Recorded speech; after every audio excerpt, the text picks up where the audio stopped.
صبح بدا من طلعته۔ حضرت عمر فاروق رضی اللہ تعالیٰ عنہ رات کا وقت ہے، چہرے پہ نقاب ڈال کے گلی میں گھوم رہے تھے۔ میں بھی گلی میں نکلتا ہوں، آپ بھی نکلتے ہیں، لیکن مقصود یہ ہے کہ ذرا پتہ کریں باہر کی ہوا کیسی ہے۔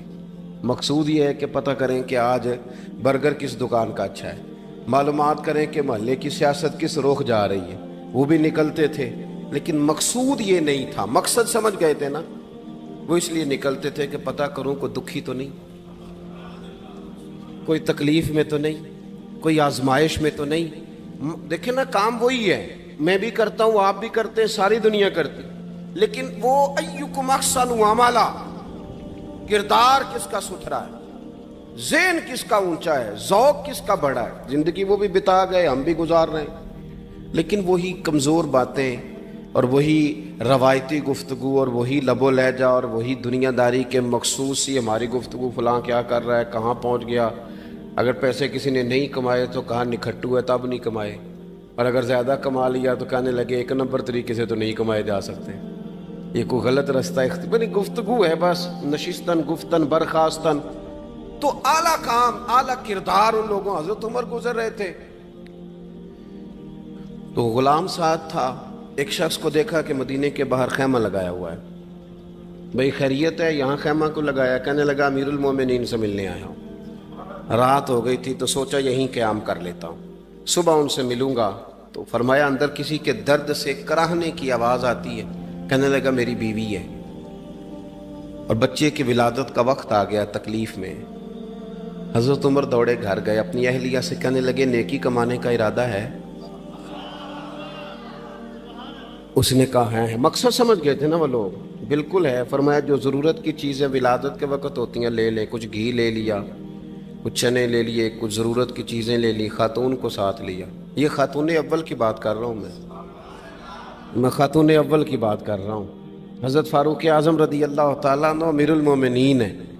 حضرت عمر نے اپنی اہلیہ کو ساتھ لیا، جہاں وہ شخص تھا وہاں آئے، اہلیہ نے حضرت عمر کے ذمہ کام لگایا، آگ جلا لیں، یہ تیل لے لیں، فلاں فلاں چیز گھی میں ڈال لیں، بنانی شروع کر دیں۔ فاروق اعظم نے ہاتھ کے اندر پکڑا ہوا برتن، چمچہ، ڈوئی بھی آخ لی دے، پنجابی ہے نا ہم، تو وہ کام کر رہے ہیں، چلا رہے ہیں، آگ جلا رہے ہیں، خاتون اندر ڈیوٹی کر رہی۔ تو وہ شخص جو تھا نا جس کی بیوی تھی، وہ کہتا ہے میں 2-3 دفعہ کا غلام ادھر آ، فلانی چیز بتا۔ میرے ذہن میں یہ تھا کہ امیر المومنین نے کو بندہ کھڑا کیا، آنے جانے والے مسافروں کا خیال کرے۔ میرے ذہن 2-4 دفعہ میں نے اپنے لفظوں میں بات بھی کہہ دی، لیکن جب اندر میرے بچے کی ولادت ہوئی تو اندر سے میری بیوی بولی اور حضرت عمر کی اہلیہ بولی، اور بول کے کہنے لگی امیر المومنین مبارک ہو، آپ کے دوست کو رب نے بیٹا دیا ہے۔ وہ شخص کہتا ہے میں باہر کھڑا تھا، وجود تڑپ گیا، آنکھیں برس پڑی، کبھی نہیں رویا تھا پر کیفیت عجیب بن گئی، کوئی تقریر نہیں سنائی، کوئی اعلیٰ شعر نہیں انہوں نے پڑھا، میں نے جوں لے کر ان کے سر سے پاؤں تک دیکھا، میں نے کہا یہ وہی شخص ہے جس کا نام لے تو کیسر و کسرا کانپ جاتے ہیں، یہ وہی شخص ہے۔ میں نے جمعے میں کہا تھا کہ روب کپڑوں کا نہیں ہوتا، روب تو دیانتداری کا ہوتا ہے۔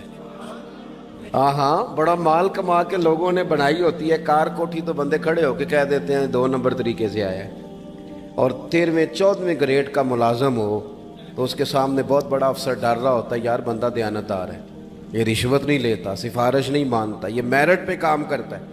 تو روب تو آپ کی دیانتداری کا ہے، آپ کی سچائی کا ہے۔ اپنی زندگی میں جو لوگ مقصد سمجھ گئے، مقاصد پا گئے، کچھ کر گئے، ہم ذرا الجھ گئے ہیں۔ پہلے اتنا شاندار مکان بناتے ہیں، پھر مرنے کو کس کا دل چاہے، اتنی محنت کر کے جو ہے وہ کوٹھی بنائی ہے تو اب چھوڑ کے کون جائے۔ وہ تیار بیٹھے تھے، انہیں نبی کریم نے کہا تھا کن فی الدنیا کانک غریب نو عابر السبیل، تم نے مسافروں کی طرح رہنا ہے۔ او میرے بھائی، کبھی دیکھا ہے ایئرپورٹ پہ مسافر لڑتا ہو کہ میں نے یہ جگہ خریدنی ہے؟